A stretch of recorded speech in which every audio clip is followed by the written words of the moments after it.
After 10 tumultuous years, Reconstruction died in 1877 in a backroom deal in Washington.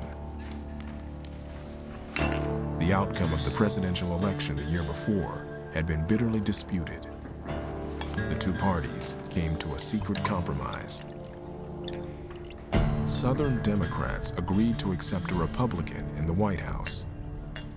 In return, the Republicans agreed to abandon Reconstruction.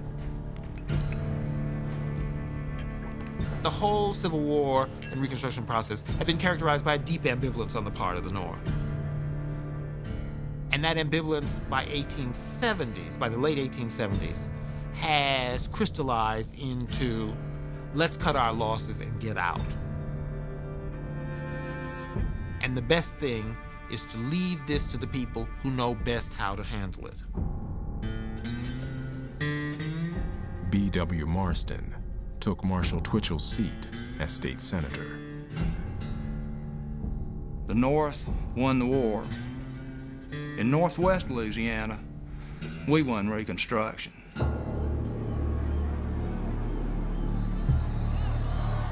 On April 24, 1877, a crowd lined the streets of New Orleans as the last of the federal troops stationed there marched towards the steamship that would take them away. The jeers were deafening. Someone let out a rebel yell.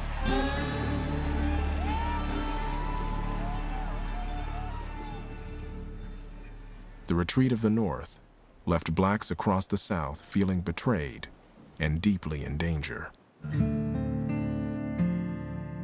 You fight a bloody war, and you set people on the road to freedom.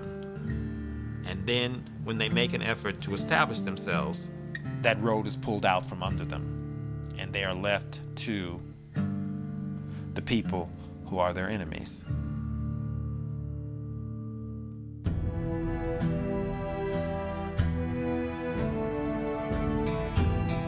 Marshall Twitchell moved back to Vermont. Fitted with artificial arms, he was made a consul to Canada in 1878. After Louisiana, he found his quiet life unnerving.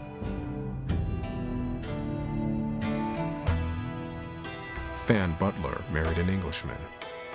She tried to keep the plantations afloat, but eventually gave up and moved to Britain in 1877.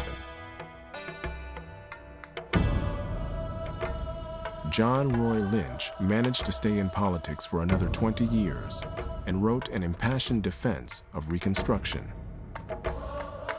He died in Chicago in 1939.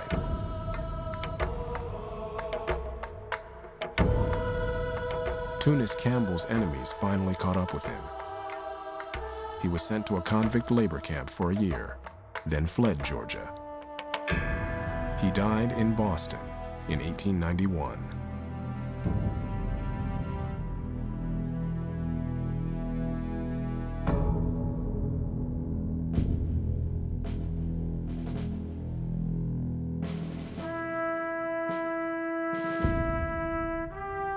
In July 1913, more than 50,000 Civil War veterans gathered on the battlefield at Gettysburg. Gray-bearded soldiers, North and South, joined to mark the 50th anniversary of the battle.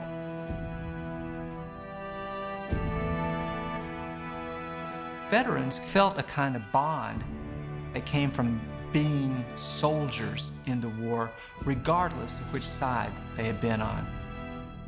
They're celebrating their youth. They're celebrating their glory of bravery. They're celebrating the fact that the American nation had come back together. The poetry of the moment was irresistible. Bitter enemies reconciled.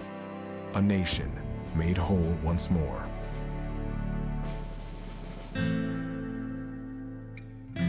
No one there seemed to notice that there were no black veterans in the crowd.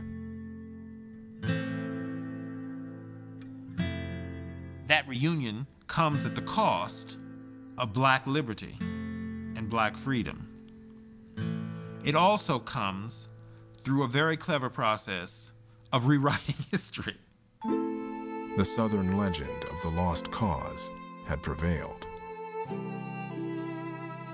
By the turn of the century, an image of Reconstruction has been fixed in the American consciousness, both North and South, as a terrible mistake, a travesty of democracy. And according to this image, African Americans were given these rights they were unprepared for. Therefore, there was this period of terrible misgovernment. Great changes take time, and this is a great experiment in biracial democracy. But one of the tragedies of Reconstruction is that it only lasted such a short period of time. By 1913, many of the rights won by African Americans during Reconstruction had been taken away. Segregation was the norm, and lynching epidemic. But some of what they had built amid the turmoil of Reconstruction had survived. Communities, schools, and churches. Over the next several generations, Black Americans never let up in their desire to be full American citizens. The idea of being a Black congressman did not die. The idea of being a Black justice of the peace or superintendent of the schools did not die. That ideal of America where there was equality, of a South where there was opportunity, never died. And all across the 20th century and emerging in this great civil rights movement, we see the legacy of Reconstruction. It took generations to play out, but it never died.